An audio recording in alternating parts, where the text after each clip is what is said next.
প্রিয় দর্শক, কল্পনা করুন এক বিশাল সুন্দর জগৎ যেখানে প্রবেশের জন্য রয়েছে 8টি দরজা। প্রতিটি দরজা আল্লাহ নির্দিষ্ট করেছেন আলাদা আলাদা আমলকারীদের জন্য। কেউ নামাজের দরজা দিয়ে ঢুকবে, কেউ আবার রোজার দরজা দিয়ে। কারোর জন্য আছে দান সৎকার, কারোর জন্য জিহাদের দরজা। আপনি কি জানেন কোন দরজা আপনার জন্য খোলা হতে পারে? আজ আমরা জানবো সেই জান্নাতের 8টি দরজা আর সেগুলোতে প্রবেশের বিশেষ আমল সম্পর্কে। প্রিয় দর্শক, আজ আমরা জানবো সালাতের দরজা সম্পর্কে, যা নামাজে যত্নবানদের জন্য খোলা।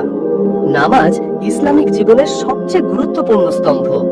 নামাজ আমাদের আল্লাহর সঙ্গে সংযোগ স্থাপন করে।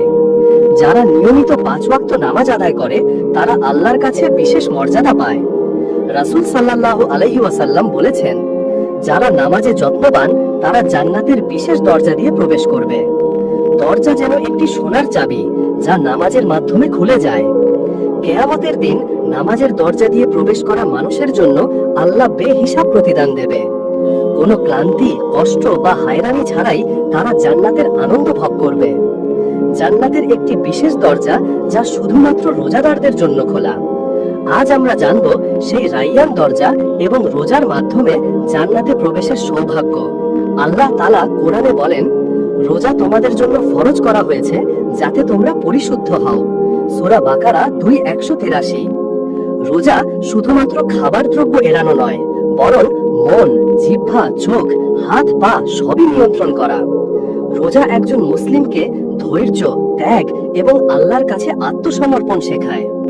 রাসূল সাল্লাল্লাহু আলাইহি ওয়াসাল্লাম বলেছেন, রোজাদারদের জন্য একটি বিশেষ দরজা রয়েছে, নাম রাইয়ান। কিয়ামতের দিনে শুধু তারাই এই দরজা দিয়ে প্রবেশ করবে। প্রিয় দর্শক, জান্নাতের একটি বিশেষ দরজা রয়েছে শুধুমাত্র আল্লাহর পথে সংগ্রামকারী মুসলিমদের জন্য। আজ আমরা জানব সেই জিহাদের দরজা এবং আল্লাহর পথে সংগ্রামের মহিমা। জিহাদ মানে শুধু যুদ্ধে অংশ নেওয়া নয়, বরং আল্লাহর দ্বীন প্রতিষ্ঠায় সমস্ত কষ্ট সহিষ্ণুতা। কোরআনে বলা হয়েছে, যারা আল্লাহর পথে যুদ্ধে যায় আল্লাহ তাদের প্রতিদান বহুগুণ বাড়িয়ে দেন। সূরা আল আনফাল 8:71। জিহাদ আমাদের আধ্যাত্মিক, সামাজিক ও নৈতিক উন্নয়নে সাহায্য করে। প্রিয় দর্শক, জান্নাতের একটি বিশেষ দরজা রয়েছে শুধুমাত্র সাদাকারদের জন্য। যারা গোপনে বা প্রকাশ্যে আল্লাহর সন্তুষ্টির জন্য ব্যয় করে তারা এই দরজা দিয়ে প্রবেশ করবে। আজ আমরা জানবো সেই দরজা এবং সাদাকার গুরুত্ব। সাদাকা মানে শুধু দান নয়, বরং আল্লাহর সন্তুষ্টির জন্য যে কোনো ত্যাগ।